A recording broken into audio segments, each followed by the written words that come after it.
Hospital porters, pride and dignity. Stop the New World Order. Welcome to Hapanwo TV. And first of all, I want to say I hope you like the slightly different camera angle. I thought I'd change it a little bit to try and improve the appearance of my little studio area here and me in it. I've boosted myself up a bit with a couple extra cushions. All very sophisticated in Hollywood, I know. But I wanted to make a video that was sort of not on the UFO theme, because I've noticed over the last couple of months I've been focusing almost 100%, with a few exceptions, on the subject of UFOs.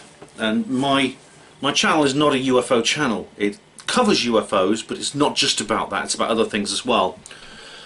And so I thought to myself, well, how can I bring different subjects in? Now, it used to be easy before the lockdown, because I could do roving reviews, I could do reportages, I could get out and about. But I'm kind of stuck really in this little, these 2 or 3 square miles that I haven't left over the last couple of months, like most people, and which means I'm limited in my scope right now. So that's why I've been focusing on the UFO subject, I think, because it's something I can cover very easily from the comfort of my own home. But I'm not going sky watching and things like that onto conferences. But I've got to apologise. Liberace, we're also going to have to call him Pavarotti, because he's taken up singing. Yeah, so that's that noise you can hear. Yeah, the thing about what I can cover, the subjects I can cover, is I've been looking. I wanted to do a non-UFO one after the comments reply video I did a few days ago. Oh, shut up. I don't know what he's doing. He sounds like he's moving his furniture. Where was I? He's breaking my train of thought, Alan is, yeah. Then something did come up, because some people made me aware of a film that's come out. It's a new documentary that's been released straight onto YouTube. It's called Planet of the Humans.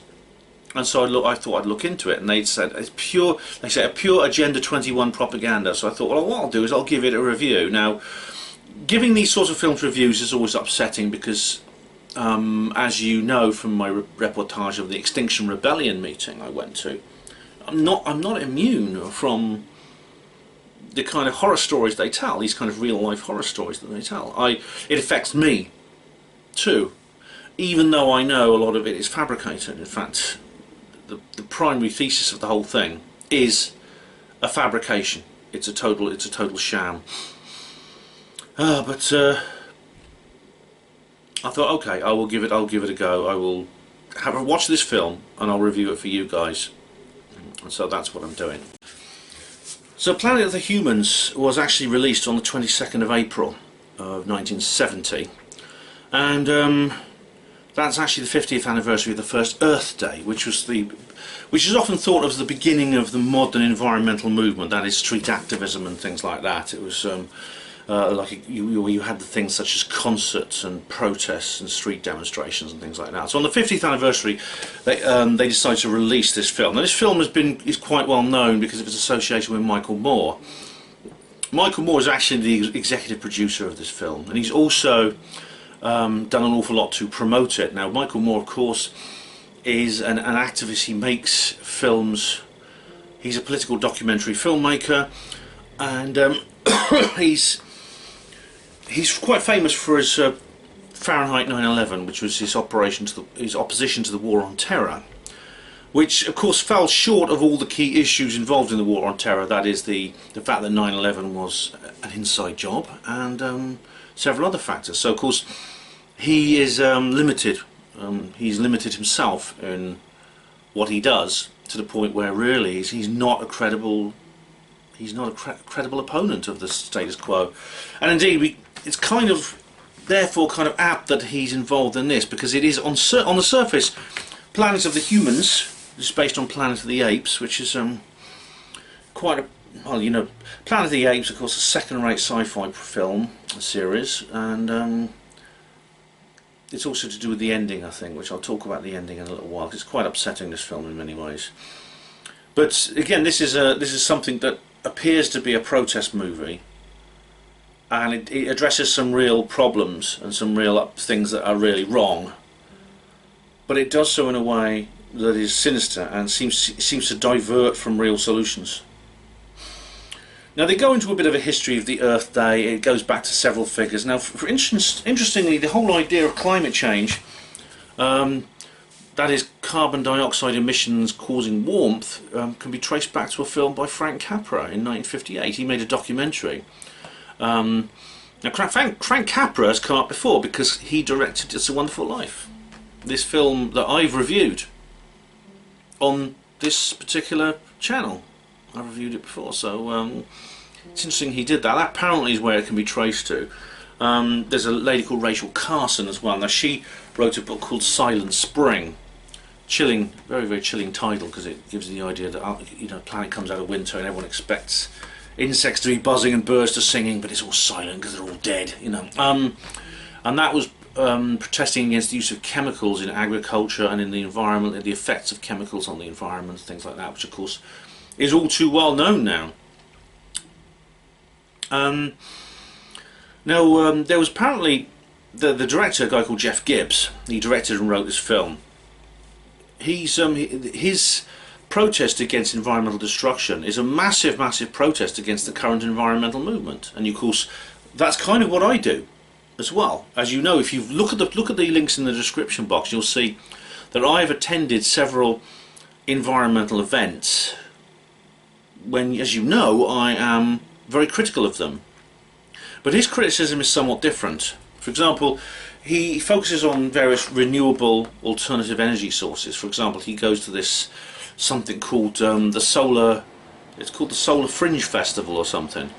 Now this, if you can hear some more background noise, it's the dehumidifier in this room. I've got to keep it running because there's dampness in here. Oh, sorry about that.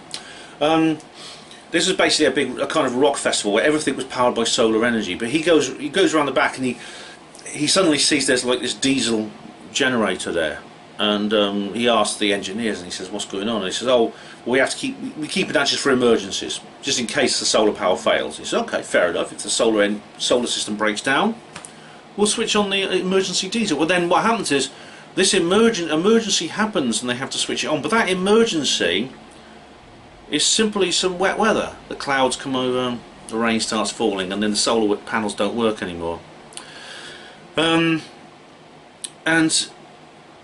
then he starts looking into he starts examining the fact that this happened like in the late 2000s, when there was this explosion of renewable energy. This is primarily focused on the United States of America under the Obama administration. There was a huge attempt for the government to promote renewable resources. You know, this is when they had electric cars. We had the Tesla company set up by Elon Musk. That's an ironic name, isn't it, Tesla? But of course, as he explains, solar power is inadequate. So solar power is bad for several reasons. He says that solar power is bad for several reasons. As he discovered, it's very, very dependent on the weather. It's very dependent on the weather. It is because it needs sunshine. So how often you don't know necessarily when the sun is going to shine, and when it doesn't, what do you do? Well, there's several methods. You can get batteries and things like that, but of course you can get some batteries and store some of the energy from the solar power in the batteries. But he worked out. He says it's very, very difficult to do that. This is the same problem with wind power, because wind turbines are also damaging. I mean, I've discussed before how they harm wildlife. I mean, they produce infrasound. They kill bats and things like that. And they're weather dependent because they depend on the wind blowing. When the wind doesn't blow, you need some other source of energy to pick up the shortfall. And it turns out that this variable power input on any grid is very difficult to manage from an engineering point of view. For example, getting batteries which first of all work, have enough capacity and last long enough, because batteries are limited in their lifespan. I mean, if you have a battery in your mobile phone, it's good for about 20 to 30 charges, I think, but then it starts to decline. I noticed this with my own battery power equipment. You find you have to charge it more often and the charge doesn't last as long. And that's so then you have to build more batteries, and building batteries apparently is bad for the environment and things like that. This continual switching from one energy input to another on a grid causes damage to that grid. And he says it's like you drive your car along. You have to like start the engine every 100 yards or so. I mean, starting the engine is where you get a lot of friction, and the oil's not circulating, and it's all cold and things like that, and you get a lot of damage and wear and tear on the engine. And he says it's like that with the grid, but that's what you have with wind power and solar. That's the problem. And also, it's quite sad actually, because he goes out with some ramblers in this place called the Green Mountains, which is in Vermont, USA. Beautiful location.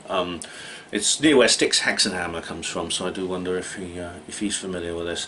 And they're basically knocking down a part. They're basically levelling off the top of the mountain, which is covered in woodland, and they're cutting down the trees to build a wind farm.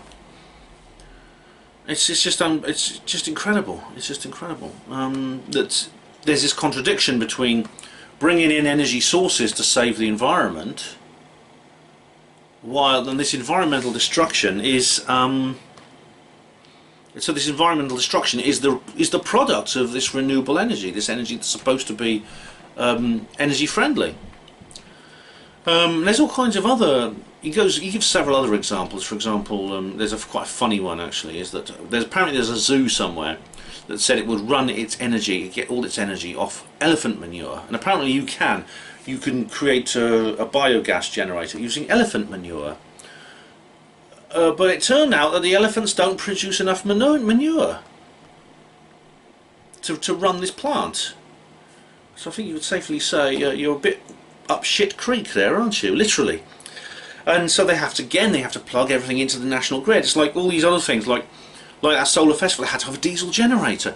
There's other example he gives where there's this car factory where when they're bringing out electric cars, and the factory's supposed to be run off renewables, but every so often they have to just plug it into the national grid.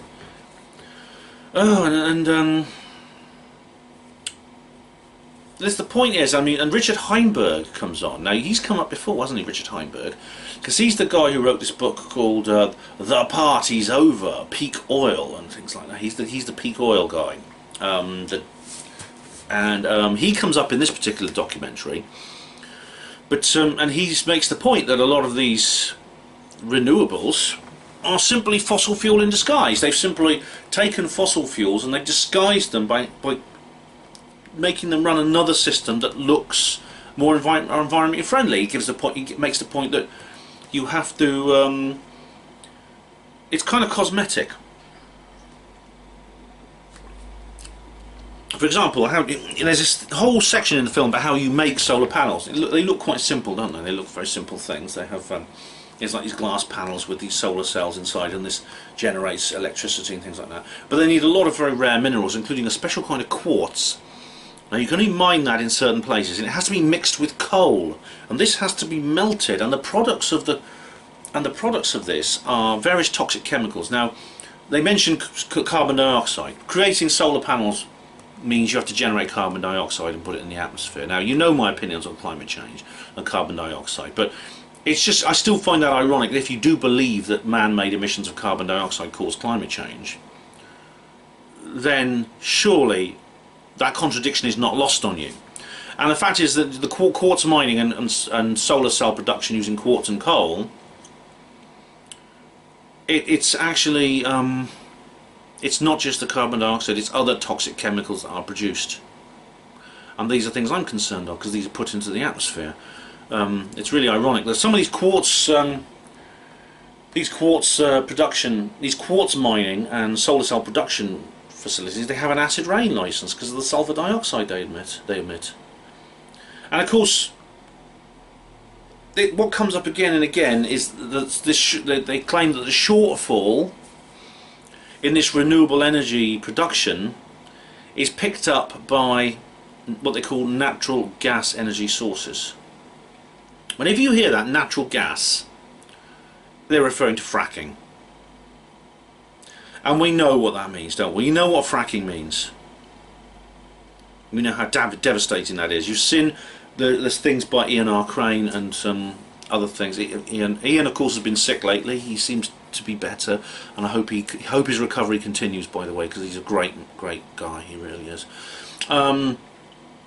So natural gas is basically just a euphemism for fracking, and there's all kinds of other innovative new methods that they keep bringing up to disguise the fact they're using fossil fuels. For example, there's the Ivanpah reflector solar furnace. Now this is a power station, solar powered station, but it's different from the usual sort. It actually has a conventional heat exchanger which runs off a primary circuit of molten salt, believe it or not, which then heats a boiler, which then turns a turbine, etc., etc. And the source of this energy, the source of the heat, is a solar furnace. So basically, you get a whole row of mirrors. Now these are just normal mirrors; they're not solar reflectors, and they are focused. They are focused on this point where there's basically this heat. The heat that's generated by this massive array of mirrors, all focused on this point, causes a lot of heat, which then melts the salt, and etc. That's where the energy comes from, which is different from, of course, normal solar powers, which are normal solar power plants. But these things don't last long. These things basically are very difficult to maintain.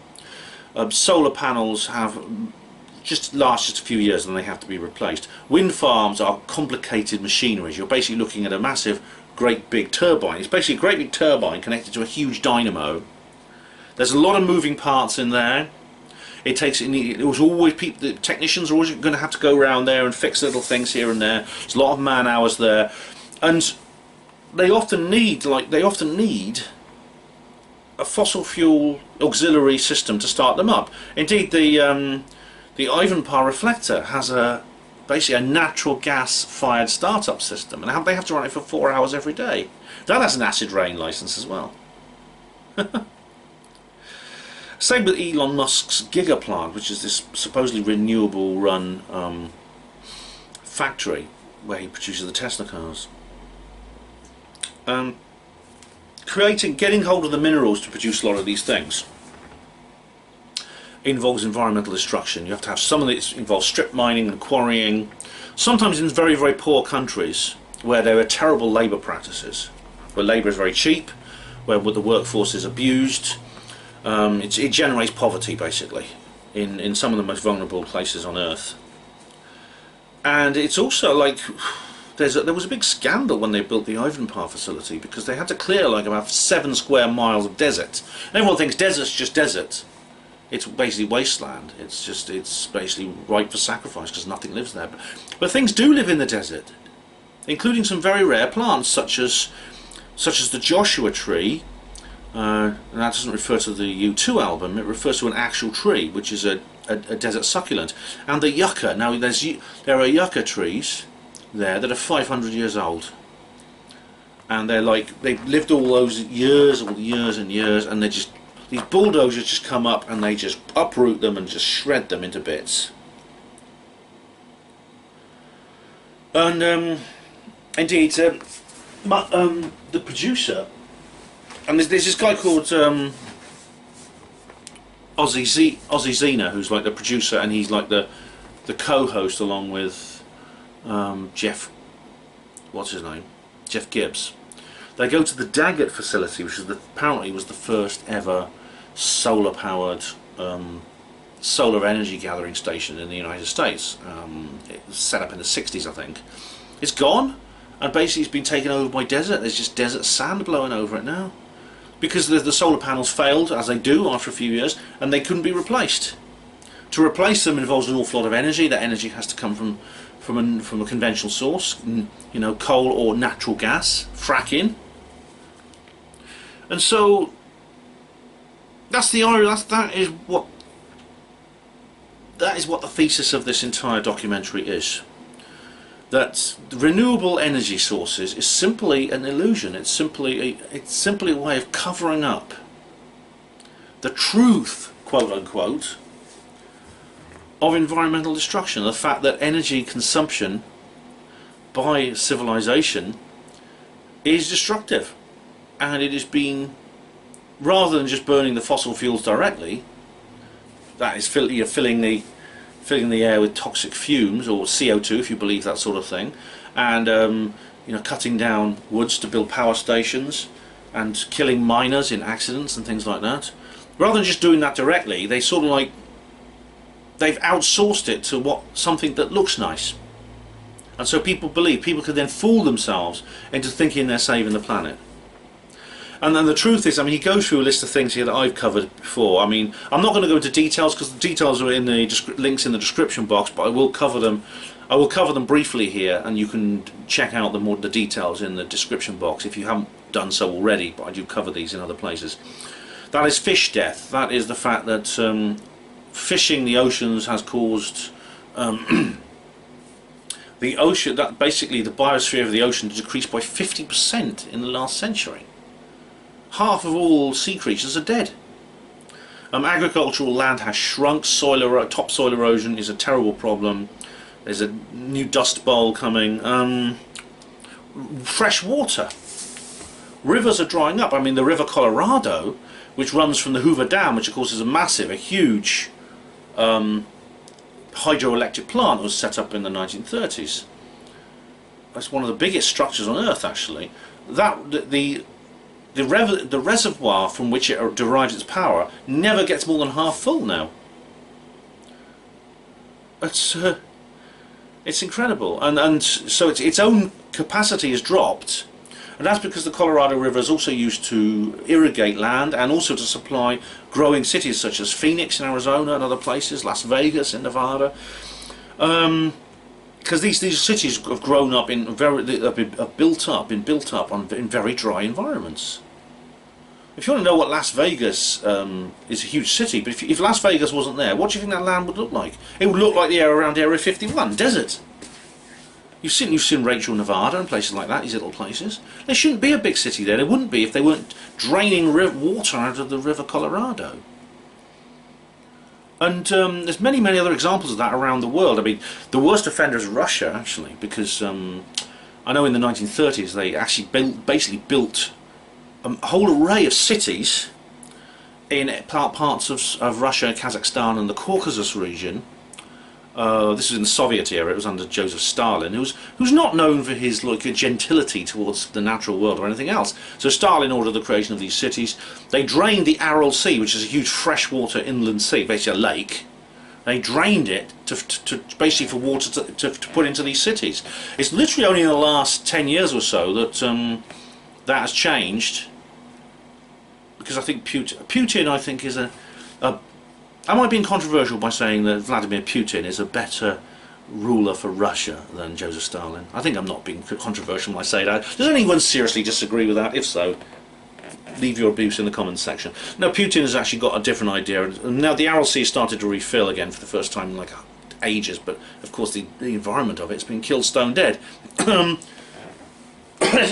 So fresh water, access to fresh water is a huge problem. The River Colorado never reaches the sea because it's basically consumed now before it gets there.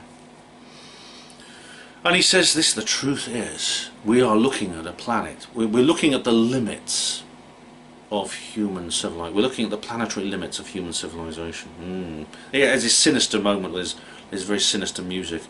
And he says that and he actually interviews a few people who say there's not an elephant in the room, there's a herd of elephants in the room. And that herd of elephants is overpopulation. Was it? And he interviews this sort of like rather feminist looking person from the New York Times who says, we must rein in our consumption. And he shows graphs that, and now the funny thing is, I swear this guy has seen Hapanwo TV because he shows these graphs which so resemble the ones I created for energy politics and UFOs. Now you know the one I mean, don't you? The one where I have the line which talks about population that goes up, the line that talks about energy and things like that, the line that talks about resources. He creates a graph a bit like that. It's a bit simpler than my own because he's a simpler guy than me. It just has like energy, it just has like population and consumption. He says it goes like this for thousands of years. We were just down there. In the 20th century we went that like that. And he makes some of the points that you hear from people like Robert Newman, you know, the comedian. He says there's no way out. And it's like, Oh, and he also says that agriculture is dependent on fossil fuels to create fertilizer, and he talks about the calories generated by agriculture versus the calories needed in terms of fossil fuel calories. This is like bioeconomics we're talking here, to create that agriculture. And he says that sometime in around 1960 to 1963, those figures reached the tipping point of 1 + 1. That is 1 calorie of fossil fuels to produce 1 calorie of farm produce in terms of food. And from then on, the fossil fuel bit has been going up and the calorie thing's been going down, indicating, again, we're heading for that cliff that I talk about in energy politics and UFOs. We're heading for that point where you get the big crash, where the resources are down here and the energy's up here and the population's up here, and it's suddenly you see in the background of things where I talk about that. And then they have an interview with an interesting chap. He's called Sheldon Solomon, and I think he deserves a little award. MBA, MBA, MBA, MBA. Yeah, Sheldon Solomon is a social psychologist, and he says he compares the denial of the death of the human species, civilized humanity. He compares that to death denial in a person's own life. So in other words, he compares the awareness of our own demise, that is death that's coming, for all of us are going to die, and we know it. And he says we're the only creature in the world that knows that. And I don't think that's true, actually. I think several other species, I think elephants in particular, seem to have an awareness of their own demise. But he said, he says that because we're aware of our own demise, because we have the intelligence to see ahead into the future and think about the future and know we're going to die and comprehend our own demise, that we've gone into a state of cognitive dissonance, of denial. And he says it's very similar to that. He says you could expand that to the entire human society and say basically we're in the same position. We have a denial of the destruction of our own civilization. We're in denial of that because we're approaching a point where basically human species is going to die. At least most of us are going to die, and we can't see it coming. MBA. But of course, because he's this very, very intelligent, very brave social psychologist, he can see it and everyone else can't, and that makes him superior. So he gets the MBA Materialist Bravery Award, or something similar. I mean, it's something related to that, maybe a collective. What would you call that? What would you call the MBA when you expand it onto the collective human level? I don't know. I don't know what exactly. But anyway, anyway, he talks about, was it Albert Camus? Albert Camus was an interesting chap because, for several reasons, he was a philosopher. He was also a footballer. He was a champion goalkeeper, and he was also a French philosopher.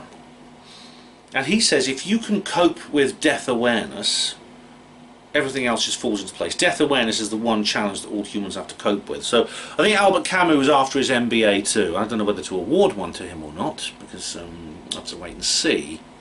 Not least because Albert Camus apparently was a prominent opponent of Ludwig Wittgenstein, who was he was a German philosopher, or Austrian philosopher, I think, either Austrian or German, and he came over to Britain. He was at Cambridge. He actually was a head of moral sciences at Cambridge University, and he was. The important thing here is that he was a hospital porter as well. So any enemy of hospital porters is an enemy of mine. Right. So I'm not willing to give Albert Camus his MBA just yet, because he dared to oppose a hospital porter for any reason. I don't care if he just honked his horn at him in his car one day. If you oppose a hospital porter, you get on my bad side. You understand me, Camus? So that's something I'm going to have to work out in the future, whether he deserves the MBA or not. Anyway, but he did say something very MBA-ish, I think, when he said that. So then Jeff Gibbs, the narrator and presenter of this particular film, he goes to visit a few biomass plants. Now, biomass is supposedly a renewable resource. It's basically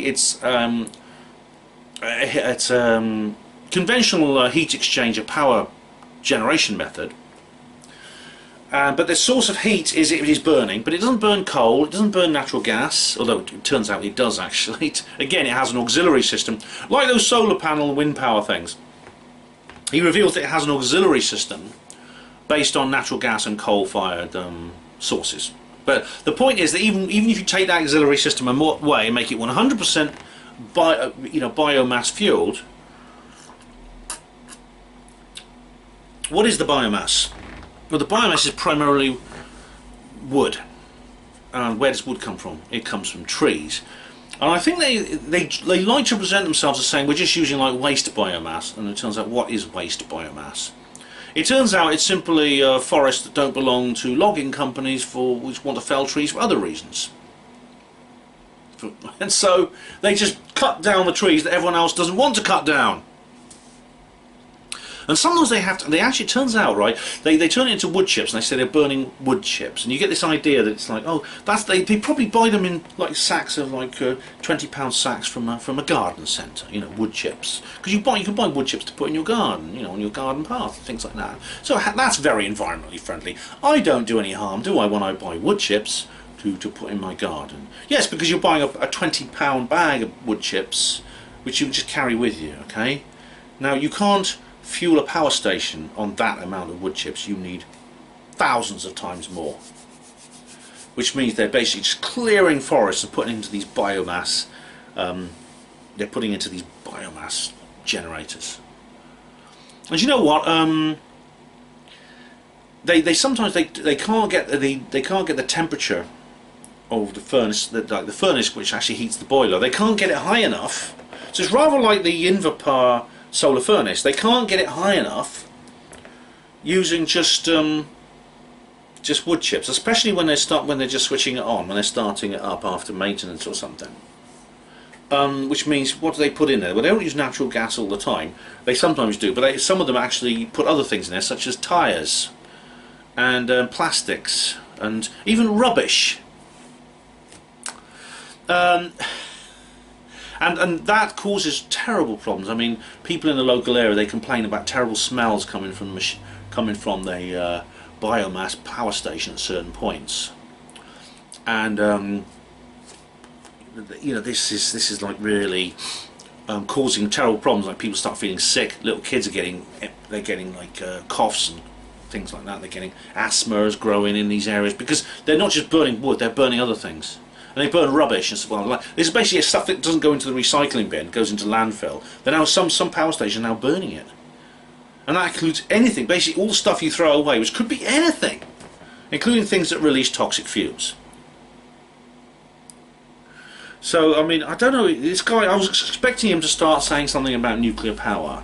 Now, I'll put a link in the description box. I'm itching again. I'll put a link in the description box to my review of Mark Linus's talk. Now, Mark Linus spoke at Oxford Skeptics in the Pub, and he's a local man. He lives here in Oxford. I've actually seen him around a couple of times, although he doesn't recognise me, because if he did, he'd probably, if I run into them, he'd probably come over and try to throttle me. Basically, because Mark Linus talks a lot of crap.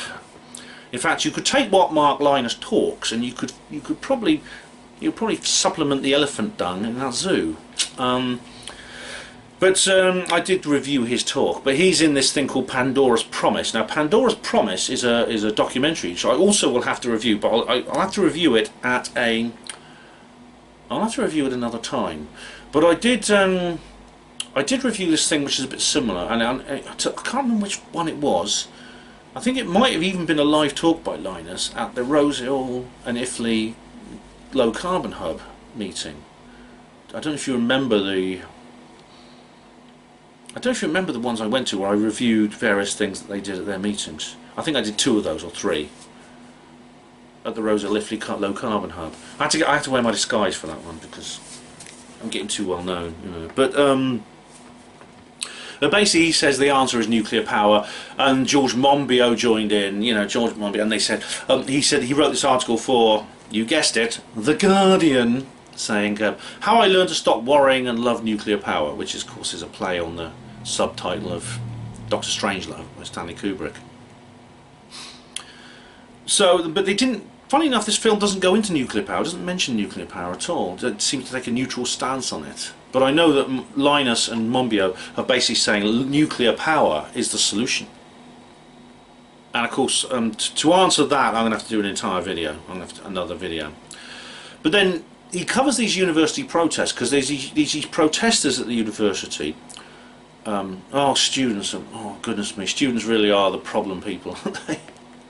But they say they're protesting because they're saying that the universities run off a fossil fuel source, and they want to change it to renewables, which means basically a biomass generator. They want to create they want it to be hooked up to a biomass power station. And this guy Jeff Gibbs, he goes in and he talks to these young idiots and saying, you know, well, why do you want biomass so much? And they say, because it's renewable and it's sustainable and it's more environmentally friendly. Which of course it's not, is it?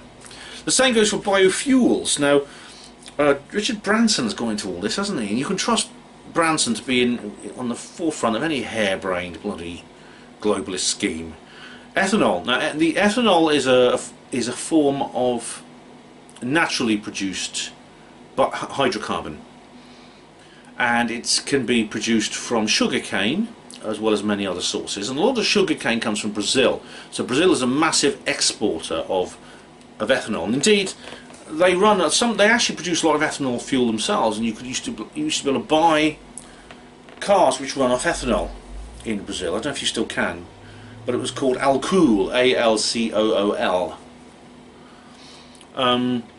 Now, to produce ethanol for biofuels, you have to produce sugarcane plantations. To do that,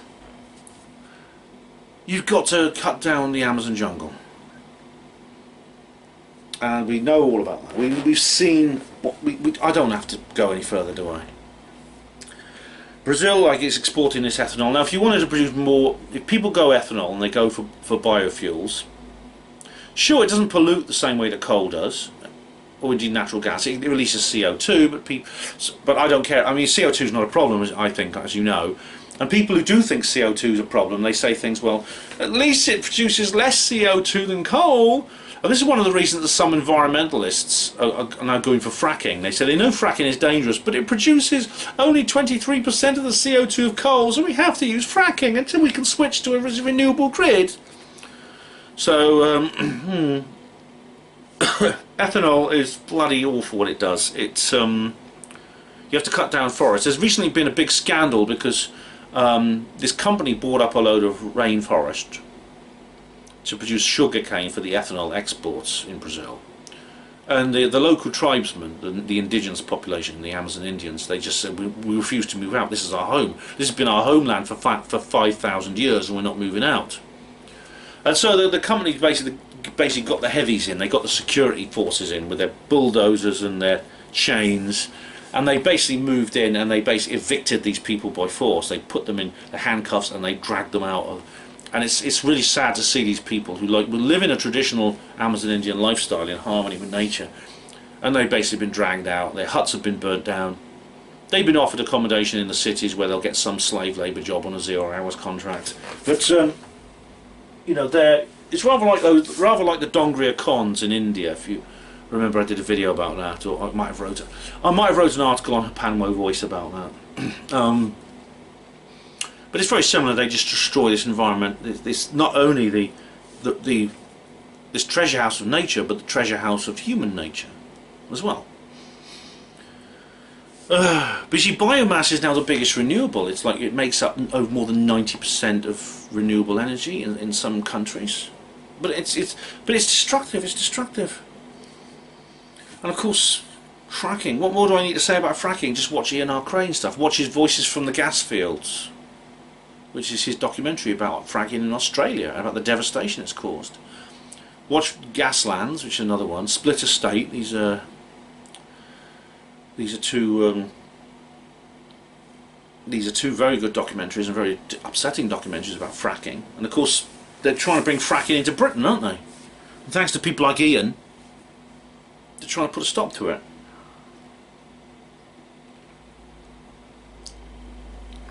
Oh.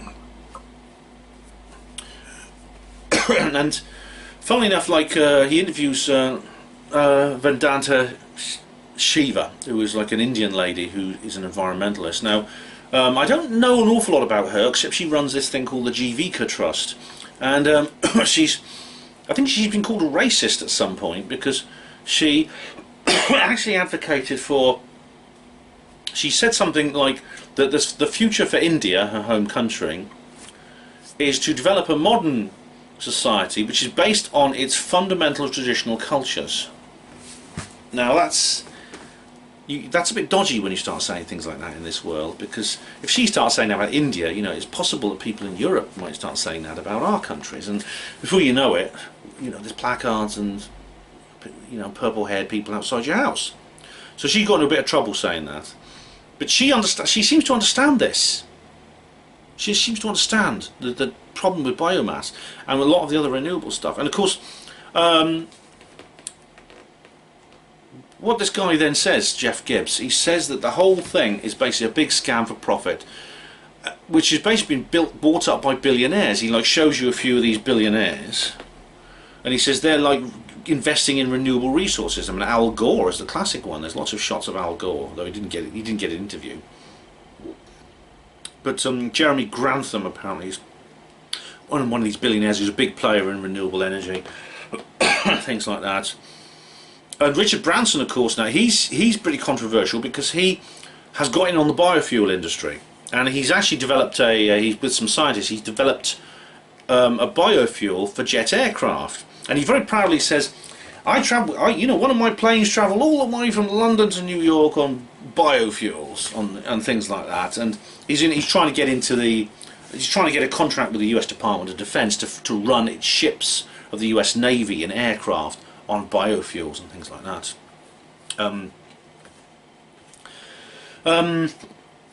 There's other things as well. It's just some people are suggesting seaweed.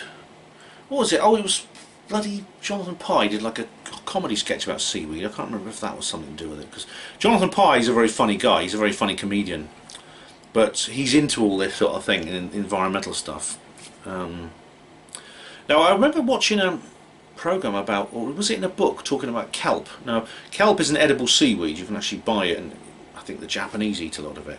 And someone was suggesting once that in the future we could actually farm kelp in the oceans, and basically that could become the primary food source of humanity. Kelp and plankton, that's right, you know, and little microscopic creatures in the oceans. In fact, there's a science fiction novel called The Deep Range by Arthur C. Clarke, where basically it's a situation where agriculture basically shifted into the sea, and they farm kelp and plankton and whales. You know, they actually have they have whales and dolphins and things in this area, which is like a fenced off place where they actually farm them as you'd farm livestock.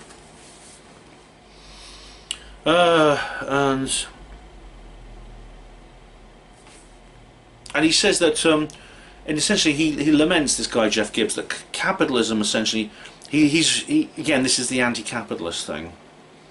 He says that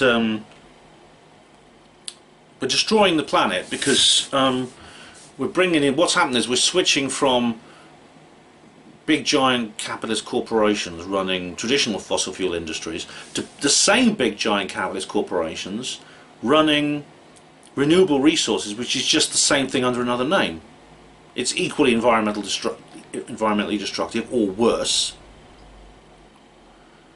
And he says he thinks that's why Al Gore is involved. He says Al Gore doesn't care about the environment. Al Gore's just he spots a good money-making scam, he'll go for it. He may be right, although I think he's partly right, because of course that is what Al Gore's doing. But Al Gore's promotion of the climate change agenda, I think, has another. I think that has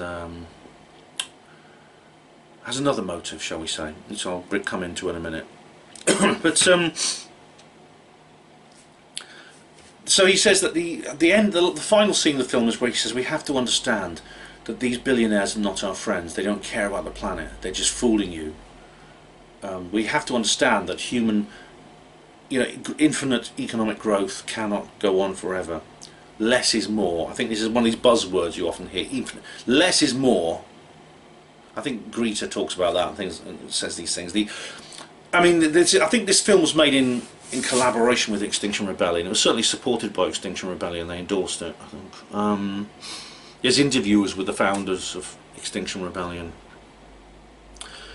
and they say we have to take control of the environmental movement ourselves.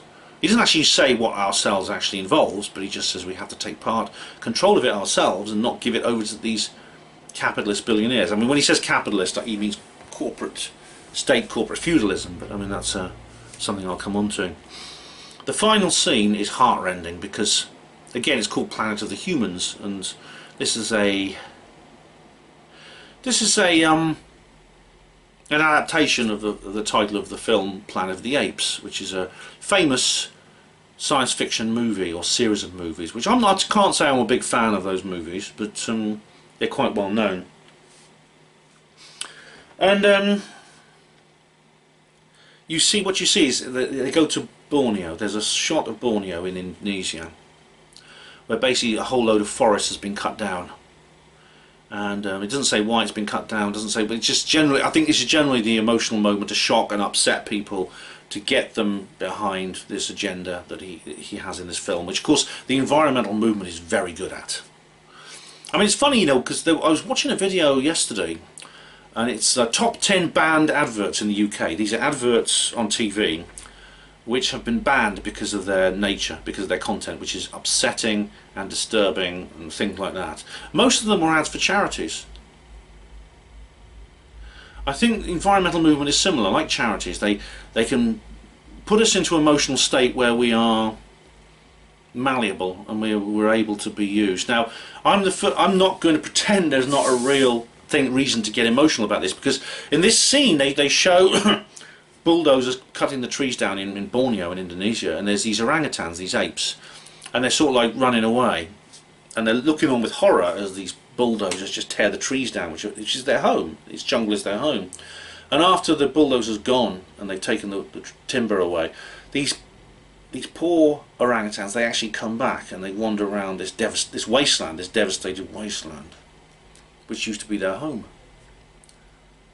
And they try to climb some of the trees, which are like the few trees which are dead, the dead trees which are left, and they just wander around in a daze. And then you see one of them that's pulled out of a mud pit and just dies. And it's obviously, I think they die of just shock. You can't avoid being moved by that. I mean, you'd have to be a psychopath not to be moved by that. And that's how I think. And of course, that is really happening, and I don't want that to happen. I don't want to see forests, smashed down, whether it's to build a wind farm or whether it's for some other reason. But and leave these apes with homeless and destitute and heartbroken at the loss of their habitat. I don't want to see that. But what if someone comes up and offers you a solution to prevent that from happening again? That's the problem. And if you are in that state of emotional trauma, having seen what you've just seen on a screen, then you're more likely to say yes, and you say, just give it to me, just put a stop to this, please. Put a stop to this destruction, please. Do anything. I'm behind you. And so the people behind Agenda 21 and these other organisations that are basically using the horror and the terror of environmental destruction to create a new kind of world, an order which is different to the old one, an order which covers the world, a new world order. It gives them a pretext to do whatever they want, and it means that a lot of people will support them.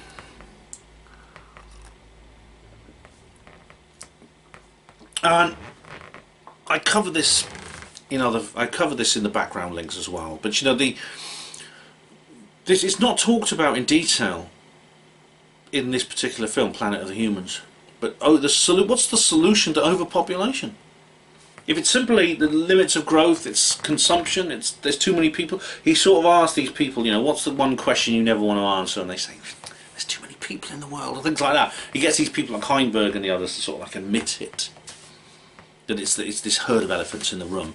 But of course, if there's too many people in the room, if the planet's overpopulated and the planet's going to die, and then all these apes are going to be homeless, and they're going to lose their trees, and they're going to die, and the seas are going to die, and the rivers are going to dry up, and all these other things horrify people so much.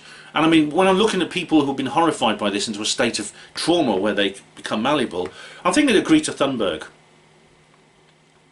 This girl who's supposedly 17 years old, but I think she's about 14 or 15 really. Just look into her eyes. Look at her when she's speaking. You're looking at someone whose emotional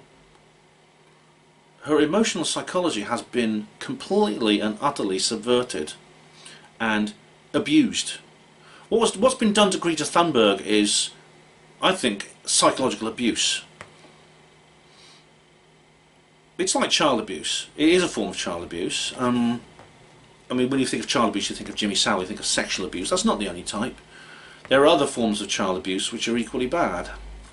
And we're looking at a girl who's been psychologically abused. And she's just an extreme example of what you see everywhere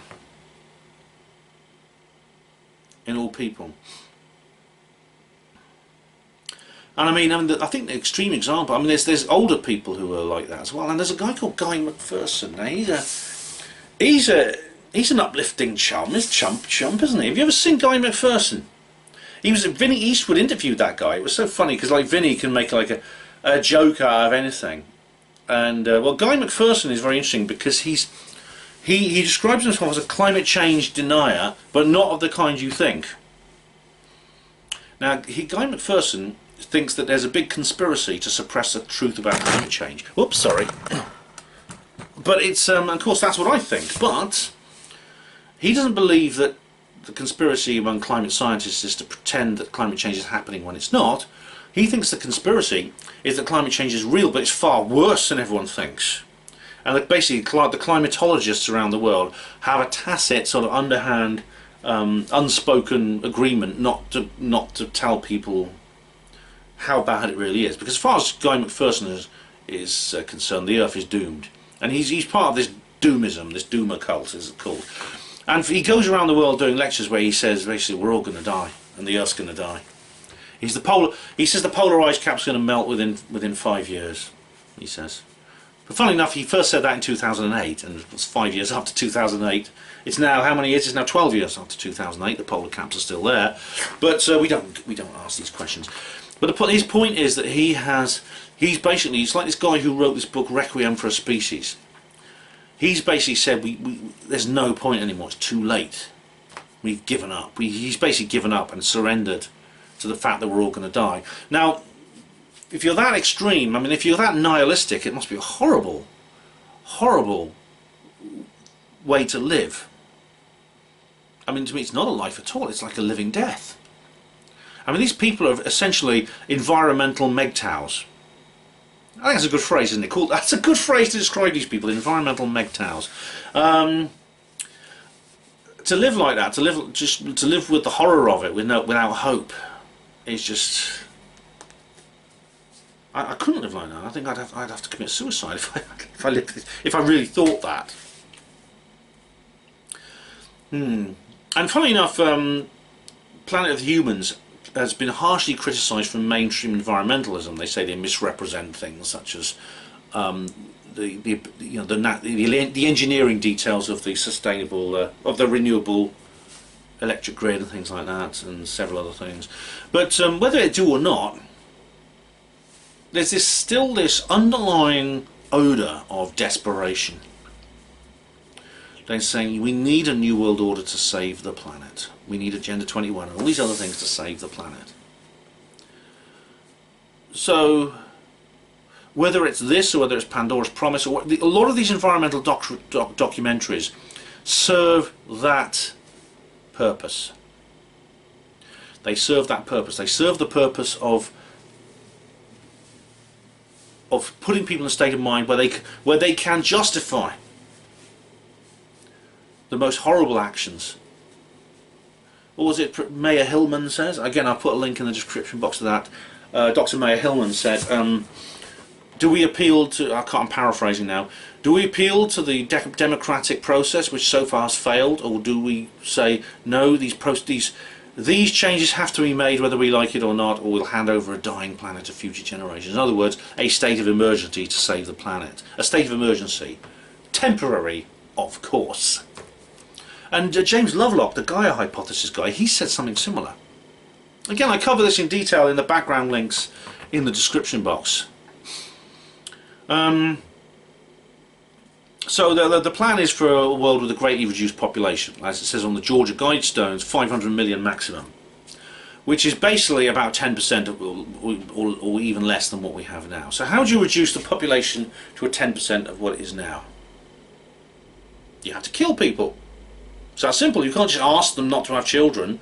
I mean, there's no time for natural wastage situation of population reduction through lack of childcare. And indeed, the alt-right have made an interesting point that it seems to be very racially specific who they're asking people not to have children. It tends to be very racially specific, and that in itself is disturbing, I must admit. Obviously I disagree with the alt-right on an awful lot, but that's something that I do wonder why they're doing that. Again, I've covered that in other videos. But they're obviously going to have to start killing people. How are they going to do it? Well, I cover that in other videos as well. There's all kinds of methods you can use. One of those is to medicate with something, medicate people, give them some kind of toxin which will kill them. Now, you can't just go up to someone and say, like, here's some hemlock, it killed Socrates, have a swig of that, mate. You can't just do that. You have to feed it to them without them knowing. How do you feed it to them without them knowing? You have to pretend it's medicine. You have to pretend it will cure them from a disease or protect them from a disease. Vaccination. The American War College document in 1970 said specifically that vaccination is a covert vaccination campaign is the perfect biological warfare delivery system. It can deliver a biological agent under the guise of medication and indeed something beneficial. A large proportion of the population can be persuaded to take this medication, this bioweapon.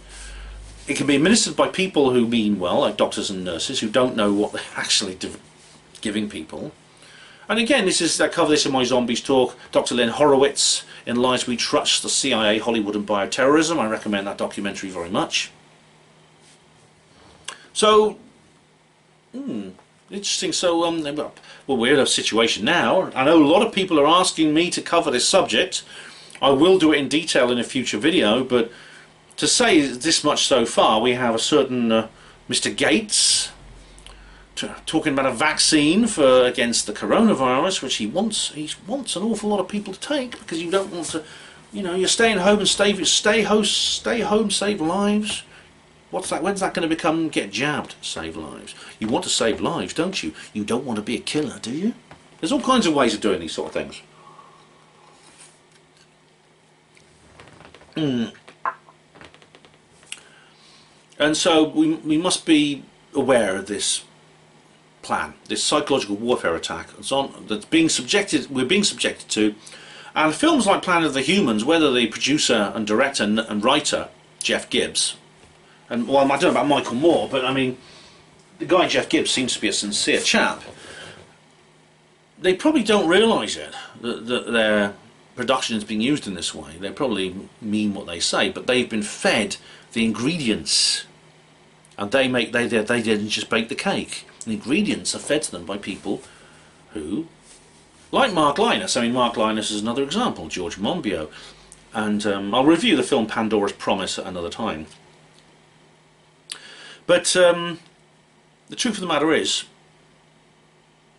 it's a psychological warfare attack designed to make us accept a new world of fewer people with a resource-based economy where everything is rationed, everything is controlled. Everything is, our entire lives are dictated to us. They are organised for us by a state. There's no private property. There's no private industry. Everything becomes simply the product of a government that controls things. It's kind of a very extreme form of communism, I suppose you could call it. But that's what Agenda 21 is advocating. You have smart cities. There's 12 smart cities all over the world now. They're just tests. I mean, one of them is Glasgow in Scotland. You know, Kev Baker has covered that in great detail because he's right in the heart of it. He lives there. But I know some of you are going to say, well, look, what are you going to do about it, Ben? What are you going to do about it? You watched the ending of this film where you see the poor orangutans losing their forest and dying. It upset me as much as it would upset anyone. What are you going to do about that then, Ben? What are you going to do about it? Well, first of all, overpopulation. So let's have a look. What causes environmental destruction? Now, according to this video, it's simply the number of people and what we consume. It's the number of people in the world and basically what we consume. Bill Gates has said this in his famous talk. He has this famous equation, doesn't he? Population plus energy plus consumption equals something or other. That's the one where he let slip that vaccines are a part of the plan to destroy that. So let's have a look anyway. I'll just show you this, right? And I talked about this in a previous video. It was very interesting. I made a video, and I probably won't link to it. I might do, but you can find it if you want to find it. It's on my channel, but it's an old video from 2011, and it's called Eric Pianka and Overpopulation, and it is a two-part video. I used to do separate parts in those days because you could do like reply videos on YouTube in those days, and you can't anymore. And I didn't really bother editing them together. But where I made this point about, what I did was I showed this chart. Now this is an old atlas of mine, and I used this actually in the film in 2011. This chart here shows the population density of the Earth. Now there's a lot of people on the Earth. I think someone said there were like 6.9 billion of us. I don't know who counts the buggers, I don't know. But this here is a population density chart of the Earth. Now the first thing strikes you about this, now if there's 6.9 billion of us, yes, there are, but the Earth is awfully big. And what's more, those 6.9 billion seem to be tucked into a few corners. Now, first of all, first thing that strikes you about this is a large proportion of the world is uninhabited because it's simply sea, it's the ocean. In fact, the ocean covers about 70% of the Earth's surface. We live on about 30% of our planet's surface. Well, in fact, we live on less than that. I brought this subject up during my Nottinghamshire Roswell talk as well, for a different reason. Now you see here, now the different colours represent different populations. Now there's the key there, you see, about so many people per square mile or kilometre. The red parts are the most densely populated, and so what you see here is that the vast amount of the Earth's land surface, probably over half, is also uninhabited. There's less than, what is it? Less than under 3 people per square kilometre, which is very little. I mean, it's probably it's not even that. I mean, it's probably less than that. So, but things such as like the Sahara Desert, which is too dry. There's mountainous regions like the Himalayas, where it's too mountainous. There are areas where it's too cold, such as Antarctica, which is not on this map actually, because it's just nothing at all. Central Australia, of course. It's funny, Australia is a big thriving urban community. I've been there. There's big cities like Sydney and Melbourne. They were tucked almost entirely around the coastline. It seems like really the majority of people tucked that's where the red zone is, which is over 256 people per square mile. Is, for example, here you see there's large cities in North America. North America, mostly the United States and Mexico is where there's any people. Canada again, just a few small spots. The eastern side of the USA, these small areas of central Mexico. Again, a spattering around the coast of South America. Europe, now this is where I live. You can see here that there's a big red blotch. I'm actually in the red spot of central England. There's the red, and the thing is, even here in where I live, there's plenty of countryside. I'm in the red spot here, 256 people per square mile or over. There's plenty of green space around where I live. There's even the Bigfoot, remember? Diego Rivera, yeah. The Bigfoot lives in the red spots. If the Bigfoot can survive in the red spot, Diego, he can survive anywhere. And of course, these plains here of northern Europe. There's the plains of India and of China. And if you take those away, the Earth is still pretty much devoid of human habitation. So the idea there's simply too much of us is not it is an oversimplification of, to say the least, to say, well, there's too many people in the world. There's not. I mean, the Earth has a finite capacity, of course. It has a bioeconomic ceiling, but we're nowhere near that spot yet. In fact, I read a statistic once that people could actually live in one city. If you put all the people in the world in one city, and you gave them all a house and a garden, they didn't have to live in great big mega structures or anything like that. 6.9 people in one city. It would be pretty big. It would be about the size of France.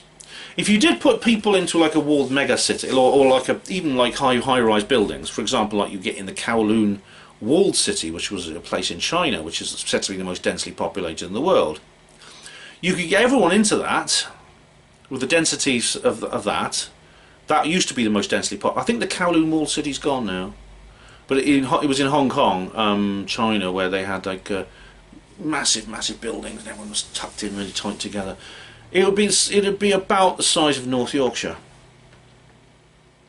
It would be a very unpleasant place to live. I don't grant you. I mean, they would never actually do that. It's simply a thought experiment. But if that was ever done, that's the population. That's the size it would be. So there is not this idea. There are not too many people in the world. That's the point I'm making. Funnily enough, I mean, I was challenged. One of the people who challenged me over this overpopulation business when I made that film was a 14-year-old girl from Hawaii. She started posting in the comments section. She started PMing me saying I was talking rubbish and things like that. And I mean, I was very patient with her, and I just explained as well as I can to a young girl how that's not true. And she seemed to calm down after a while, and I haven't heard from her for years. She must be like, well, she's obviously around about 25 now, and I do wonder if she holds the same position she did back then. I'm hoping that she's a happier and more secure young lady, and that she is she's not lying around crying because she thinks everything's over and we're all finished. But, says the environmentalist, the conventional environmentalist, it's not that. It's what they consume. These people consume energy. They consume food. They consume other forms of resources. They need water, things like that. Okay. Well, how do you produce food? Farmland.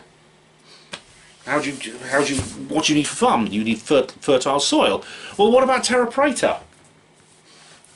I've done this whole article on terra preta. Well, terra preta is actually, ironically, it's from the Amazon jungle, which is where the sugarcane plantations have been built. But the natives of the Amazon jungle created very, very fertile farmland using this special soil, terra preta, which it means dark soil in Portuguese. See, I've had to learn a few words of Portuguese because of that Mage thing. Incidentally, I'll be covering that as well in a future video. I've got some updates for you there, but I'm just waiting for a few publications. Okay, so just if you're wondering why I haven't done another live stream about that. But terra preta means basically increases the yield of soil by about 500%, which means you could feed a family from a window box if everyone used terra preta. And there's also, of course, well, where are you going to get the water from, Ben? Where are you going to get the water for this farmland? Where are you going to get it? If you're going to increase the yield of farmland by 500% to feed 6.9 billion plus people without destroying the environment, it needs irrigation. You're going to have to drain the rivers like the River Colorado has been drained. No, you don't. There's plenty of water in the sea. There's a virtually infinite supply of water for irrigation in the sea. But you can't use seawater for irrigation. I know you can't, Mr. Environmentalist. But you can desalinate that seawater to turn it into fresh water. Yes, but Ben, you need energy to do that, so you have to make more energy, you have to have more biomass, and you have to have more biomass plants, you have to have more fossil fuels and wind turbines and things like that, which destroy the environment. But you don't, you see. Regular viewers will know where I'm going with this one, won't you? The ability to create energy completely free, completely safe and limitless and environmentally friendly exists. It has been known about for over 130 years. People like Nikola Tesla and others have invented it. It's been invented by other brilliant people, George Pigott, John Hutchison. These other people over the years have dealt with this free energy. And of course it's also been, I know that this will sound weird, if this is the first time you've watched my channel, what I'm about to say is going to sound very weird. It's also been found from the debris left behind by crashed flying saucers. These things sometimes crash to the Earth's surface, and they're examined. The government and corporations examine the wreckage that they salvage from these crashes, and they've worked out, I think in some cases they've managed to at least partly understand the power plant and propulsion system of these craft, and that's another source of this energy source which I've just mentioned. Okay, Ben, so says the environmentalist, if that's the case, then where's the power station run by this then? Why's no one set up this power station then, run by all this free energy? Well, Mr. Environmentalist, the answer is it's been kept secret. It's been kept secret. Simple as that. But you can't keep something like that secret. Yes, you can. Just Google conspiracy theories proven true. You'd be surprised how many secrets have been kept. Sometimes with hundreds of thousands of people knowing it and tacitly collaborating. I mean, Guy McPherson falsely accuses the environmental movement of doing this, and the climate science field of doing this. Now he's wrong about what they're covering up, but he's right that technically you could have a cover-up of this magnitude. Some of it is just, it's simple greed. I mean, there's people in the oil companies who just simply don't want free energy because of their products. They're not motivated by any political stance. They don't care about the environment. They just think, well, don't take my oil industry away from me. Others, it's more strategic, political, economic agenda. That's true. Now, if this energy source I just described was made public, it would solve almost all the environmental problems that are listed in Planet of the Humans, and what Mark Linus talks about, George Monbiot. With the exception of climate change, which is actually not a real problem. So you can't actually solve a problem that doesn't exist. So I wouldn't include climate change on that, but all the other ones you could solve. Every other. You know, you wouldn't need, you could, like I say, desalinate seawater, create as much agricultural land as you wanted, increase the yield of that land. You could actually put farms in the white spots on that chart I just showed you, where there's hardly anyone lives. You wouldn't need to cut down the yucca trees, you could just plant things around them. Yeah. So they keep it quiet, they keep it secret, it's a conspiracy of silence. Why, Ben? Why would they do this? Well, because if they didn't, they wouldn't be able to justify Agenda 21 that I've just described either, and many other reasons that ties into all kinds of tangents that I can't go into in this particular film, but I do cover in the background links. You can watch those if you haven't already, where I go into more details about why exactly this cover-up is occurring. I've even written some books about it, yes. I've even written some books, yes. Roswell Rising, a novel of disclosure, and its sequels, and available at all good bookshops now, yes. There's the two sequels. I mean, there's one on the back there, but I mean the later edition has two. So please do go to your bookshop and get that. Basically, it's a fiction. It's just a novel, but it's about this sort of thing. You know, so check that out. Shameless plug over, ladies and gents. So there's all kinds of reasons why that is the case, but really it's fundamentally down to the kind of vision that these people have for the future. That is a reduced population, complete government control of everything, total state ownership, well, no ownership, just complete and utter, everything controlled. Literally 500 million or less people, and I say people, we'd probably be genetically modified as well. We'd end up being probably filled with all kinds of things to make us different from how people are supposed to be, natural people. I mean, if you ever read Aldous Huxley's Brave New World, you'll get an idea of what I'm talking about. You know, epsilons. Most of us will be epsilons. We live for 20 years, we have an IQ of 40, we just do the simplest jobs. That's what they want. They want a community, they want a world which would be basically one giant planetary concentration camp. And they can't do that if we have nothing. Firstly, we have nothing to be scared of. And the environment is is the biggest fear generator in the world today. And they can't do that if we are set free by having free energy. That's it in a nutshell. That is why we're in this situation. And that is why films like Planet of the Humans are being made. And even if the people making the films don't realise why they're doing it.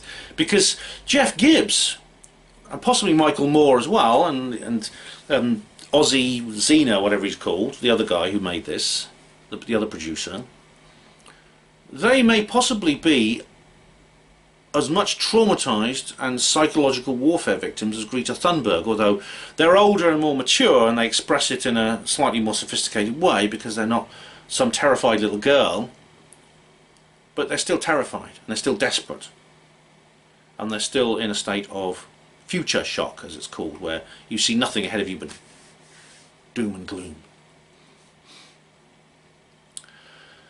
It's a shame, really. It's sad, because I know some people will be watching that film and they'll be horrified by what they see, and they'll feel there's no way out, they'll feel desperate. They'll say, but I thought this was the solution. I thought wind power and solar power was the solution. I bought into the great renewable energy grid to try and stop this, and now I've suddenly realised I've wasted my time. Oh no, I know, that's the point. And one of the reasons I want this film, I'm making, my review, is that so that people may see it and not lose hope. Because we mustn't. There is hope. Because this is all being exposed. It's all coming out. Little by little, especially since 2016, more and more people are coming out and telling the truth. And the secrecy that's behind all this is getting harder and harder to keep. And that's a process that has a momentum that's not going to stop. So don't give up, please. Don't despair. The horrors you witness in this film, the orangutans losing their forest and dying, those horrors will end. They won't end in the way that these people who make these films think they're going to end, but they will end. I promise you. So on to the next video. There'll be another one soon. I'll be doing another update on the Marget case. I'll be doing something for St. Theo, and I've got many other plans for videos, so keep watching this channel, and hope you are doing well. Stay safe, stay healthy, and thank you for watching. Hospital Porters, Pride and Dignity, stop the New World Order.